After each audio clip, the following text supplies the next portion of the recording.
Hey, ¿qué tal? Bienvenidos a Infoacatlecos. Hoy hablaremos de la educación ante la pandemia. Quédense con nosotros. Desde inicios del 2020, el coronavirus llegó a cambiar nuestra forma de vida. Obligándonos a hacer una pausa dramática en nuestra rutina, nos vimos forzados a quedarnos en casa, realizar home office y comenzar a utilizar la tecnología. Esto trajo muchísimas dificultades para algunas personas y para otras, no tanto.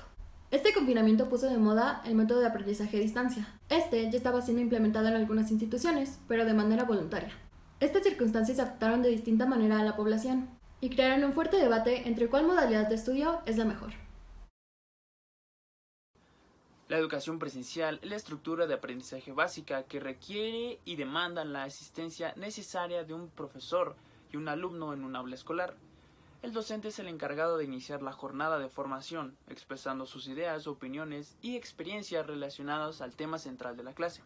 Por lo tanto, los alumnos tienen la posibilidad de interactuar física y directamente con el profesor, resolviendo dudas o haciendo comentarios de la clase de manera instantánea. La educación presencial es un proceso de aprendizaje y enseñanza en un mismo espacio físico y en tiempo real, y se desarrolla desde niveles básicos como el preescolar hasta carreras universitarias y especializaciones profesionales. Fortalece las relaciones sociales. El proceso de enseñanza-aprendizaje se basa en la interacción directa entre el alumno y el profesor. Ofrece el acercamiento con los equipos y espacios propios de la asignatura. Promueve un aprendizaje significativo partiendo de situaciones reales de trabajo.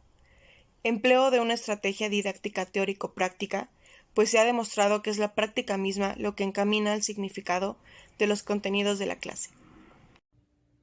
Desventajas: aunque la relación con el profesor es directa, no siempre es individualizada. El tiempo que el profesor y el alumno tienen para poder interactuar se limita dependiendo del número de alumnos que haya en la clase. El ritmo de trabajo y aprendizaje es determinado por el profesor y por el alumno. Implica la presencia y desplazamiento del estudiante. Se estima que el mercado de la educación en línea alcanzará cerca de 325 mil millones de dólares en 2025. Cifras como estas ponen en evidencia cómo el aprendizaje no puede limitarse a métodos presenciales. Es poco probable que el aprendizaje online alguna vez reemplace completamente el aprendizaje en el aula. Sin embargo, lo que es evidente es que la educación en línea ha llegado para quedarse, y las organizaciones ven cada vez más el aprendizaje en línea como el futuro para la capacitación de los empleados en su empresa. Una de las diferencias principales entre la educación online y la educación presencial es que la educación presencial es sincrónica, o sea que se realiza al mismo tiempo. Es decir, todos los estudiantes se encuentran en un mismo espacio donde se imparte este aprendizaje presencial, pero en el aprendizaje en línea esto no es necesario. Gracias a las plataformas online, la instrucción en línea puede ser tanto asincrónica como sincrónica. Obviamente esto permite un mayor alcance y eficiencia a comparación de la educación presencial. En las clases presenciales, por lo general, los profesores solo enseñan los conocimientos. Así, tras la comprensión de la información, se realiza una prueba para evaluar estos conocimientos que ya fueron adquiridos entre los estudiantes. Bien, por otro lado, en el aprendizaje en línea, la figura del docente se acerca más a la del facilitadores de información. De esta manera ayudan a sus estudiantes a comprender los temas a través de los recursos ya proporcionados.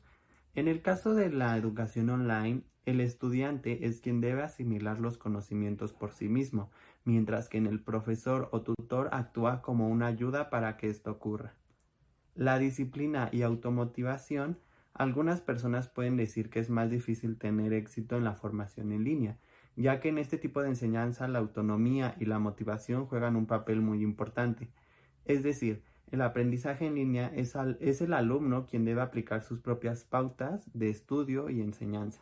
Elimina las barreras geográficas. La población puede acceder a este tipo de educación independientemente de donde resida. Es accesible para personas adultas con estudios postergados. Menos compromiso de tiempo. Con el aprendizaje en línea, las personas tienen un control total sobre su aprendizaje.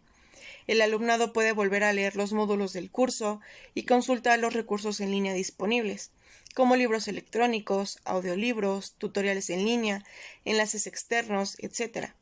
Esta flexibilidad hace posible que las personas aprendan a su propia conveniencia y capacidad. Reduce costos al evitar gastos de traslado o de residencia en un lugar diferente. Incorpora herramientas tecnológicas para el manejo de la información, tales como las plataformas virtuales. Estas herramientas son esenciales para el desempeño profesional en una sociedad como la nuestra, que está en constante cambio. Finalmente, el alumno desarrolla una alta capacidad para autorregular su propio aprendizaje, favoreciendo así sus actitudes y valores de responsabilidad, disciplina y compromiso con llegar a ser autónomo.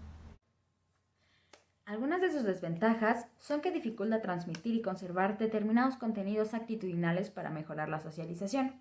Exige al alumnado una adaptación específica. Este ha de aprender a usar materiales didácticos específicos y aulas virtuales, a comunicarse con sus profesores y con otros alumnos a través de medios de comunicación, y ha de ser capaz de organizar su tiempo de estudio para compaginar vida personal, laboral y académica. Al eliminarse la interacción social en presencia, la comunicación se reduce a un solo canal y resulta menos profunda, por lo que es posible que el alumno se aísle y desmotive. Ante ello, es necesaria una intervención activa del profesor tutor. Posibles retrasos en la retroalimentación y rectificación de los posibles errores. La desconfianza que se genera en el alumnado ante la falta de comunicación entre el profesor y sus alumnos, sobre todo en el proceso de aprendizaje y de evaluación académica. Desde nuestra perspectiva, como estudiantes de educación superior, la era digital y globalizada en la que estamos sumergidos hoy en día ha inculcado y potenciado la educación en línea, sobre todo después de la emergencia sanitaria provocada por el COVID-19, la cual ocasionó el cierre de escuelas y la impartición de educación presencial. Sin embargo, esto también trajo algunas desventajas, y desde nuestra experiencia personal podemos decir que ha afectado de manera contraproducente nuestra vida social, ya que ahora solamente socializamos con personas que viven en nuestro mismo hogar y con personas a través de una pantalla. Y sí, vamos a la universidad, pero no conocemos físicamente a alguno de nuestros compañeros, o peor aún, no sabemos cómo luce nuestra universidad. De igual forma, ha aumentado el sedentarismo porque ahora la rutina de todos los días es estar 8 horas o más sentados en el escritorio ante una computadora para luego hacer más tareas y trabajos. Además, consideramos que las personas que no tienen acceso a estos aparatos electrónicos o a estas herramientas digitales se han visto perjudicadas de sobremanera. Por otro lado, la educación en línea también nos ha traído ventajas, por ejemplo, en ahorrar en transporte, en comidas y sobre todo en el tiempo. Realmente no podríamos definir cuál modalidad es mejor que la otra, porque esto ya dependerá de la perspectiva y preferencias de cada persona, también de cómo se organice cada estudiante, ya sea online o presencial.